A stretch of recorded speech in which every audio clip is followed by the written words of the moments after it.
Aquela declaração sua sobre urna eletrônica, você colocou em dúvida a urna eletrônica de novo, voltou a esse assunto, que é um assunto delicadíssimo. Eu coloquei em dúvida, Mitri. A questão é, o senhor confia na urna brasileira? Vocês vejam como é que nós não estamos numa democracia plena, né? Esse assunto é proibido de falar. Se eu falar, eu vou ser classificado como alguém que, estou contra a democracia. Não, depende do que o senhor falar, e agora o senhor está falando. Eu apenas estava relatando o que tinha acabado de acontecer nos Estados Unidos, porque lá está tendo um debate sobre isso. Eu só relatei que lá estava acontecendo esse debate. O que eu pedi, Mitri?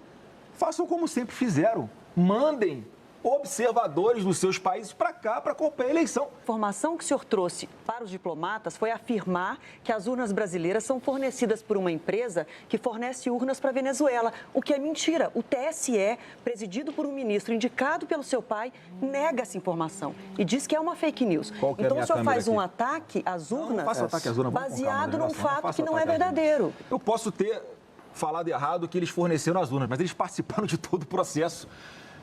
Segundo do sistema TSE, eleitoral brasileiro. Eles fizeram um treinamento de pessoal. Como é que me questionam eu cobrar mais segurança e mais transparência e estarem querendo botar na minha boca Senador, que eu estou contra as urnas? O senhor pede mais segurança e mais transparência num sistema que é considerado transparente e seguro. E auditável. Por quem? E auditável. Por quem? E o mesmo sistema que elegeu na última eleição o presidente Lula, elegeu seu pai em 2018. Sim, elegeu várias vezes, por isso que eu vou falar que eu vou aceitar, eu vou concorrer com essas regras. Questão, vou concorrer com essas regras. Não. E a Smartmatic nunca produziu uma urna. Quem produz a urna é a Positivo, que é uma empresa de Curitiba. E as outras empresas que produziram antes dela são duas empresas americanas. Uma delas, a Unisys. Nunca foi outra empresa. E sob a gestão da Justiça brasileira. Qual a dificuldade de você botar a camada de segurança e você ser mais transparente? Mas a eleição que elegeu o senhor duvida dos votos que o senhor obteve, dos votos que o Tarcísio obteve, dos votos que o Romeu Zema obteve, dos votos que o Jorginho Mello obteve? Não, com certeza esses votos eu tive. Sim. E o senhor, agora, por que não pode investigar, por exemplo? Por que não pode aprofundar? Quem aqui nessa mesa acha que o TSE foi completamente imparcial nas eleições de 2022? Não foi uma eleição comum. Essa foi uma eleição em que houve ali um desequilíbrio, em que ele se sentiu lesado, ele se sentiu prejudicado. Senador, então, houve até bloqueio de estradas no dia da eleição. Pois é, porque se não fosse Bolsonaro, estava bloqueado muito mais tempo. Ele que desbloqueou. Ele fez de tudo para que não houvesse o caos no Brasil. No dia da eleição, a Polícia Rodoviária Federal fez operações para impedir que eleitores do Nordeste chegassem às urnas. E, inclusive, há testemunhas, pessoas que depuseram nesse processo e que relataram, pessoas de dentro da Polícia Rodoviária, que receberam a ordem. Vocês podem ver como é que hoje o Brasil é um país isolado, né? Internacionalmente. Porque o Lula consegue brigar com os Estados Unidos, tomar tarifa por culpa dele, das agressões dele. Lambe-bota da China, ele consegue brigar com a Argentina. O senhor citou aí que o Brasil lambe botas da China, foi a expressão que o senhor usou. A China é um parceiro comercial essencial para a economia brasileira hoje, inclusive para o agronegócio. Então, o governo brasileiro precisa ter com a China uma relação diplomática. Com os Estados Unidos, com Israel, com a Arábia Saudita, com a Argentina, com a Europa, com todo mundo. Deixa eu só concluir, por gentileza. Ele não pode romper com a China para agradar Donald Trump. E aí, falando especificamente das tarifas, o seu irmão Eduardo Bolsonaro, quando o Donald Trump aplicou a primeira tarifa ao Brasil há um ano, ele celebrou e foi às redes sociais dizer que aquela demonstração era a demonstração do sucesso da articulação dele para que o Brasil fosse punido pelos Estados Unidos. Hoje, o senhor tenta dizer que todos os erros em relação à tarifação americana estão no governo Lula. Sim. O senhor não reconhece que houve uma falha muito grave do seu irmão Eduardo Bolsonaro de trocar a prisão do seu pai pelas tarifas contra o Brasil? Não, essa premissa está completamente equivocada, você me desculpa.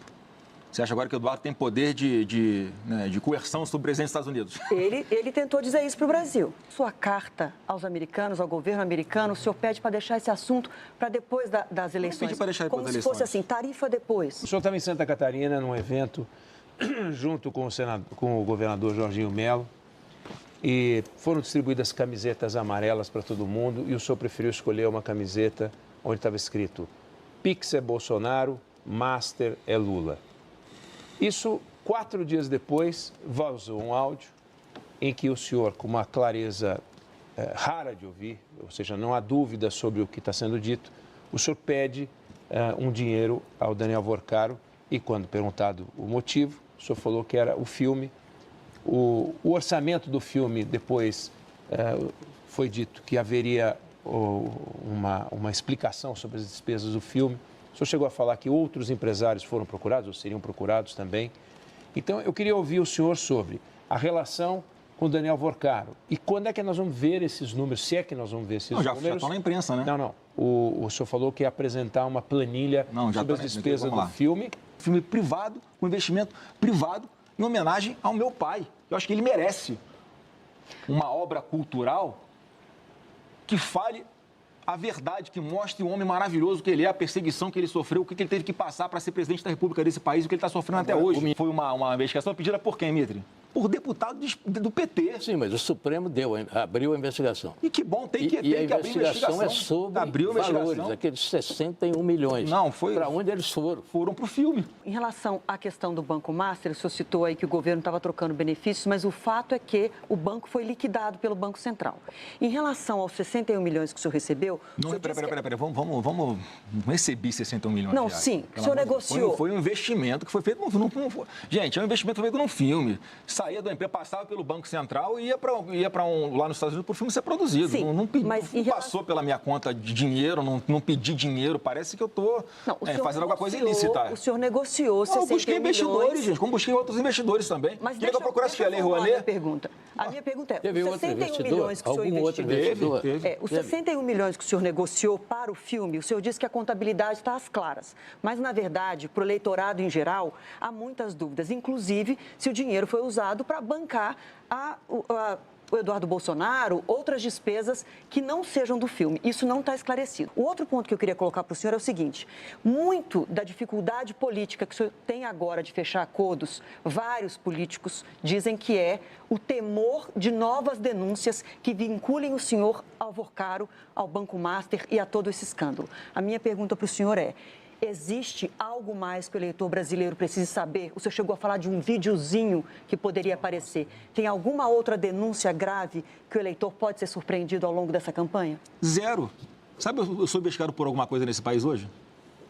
Nada. Sabe quantas investigações tem contra mim? Nenhuma, zero, nada.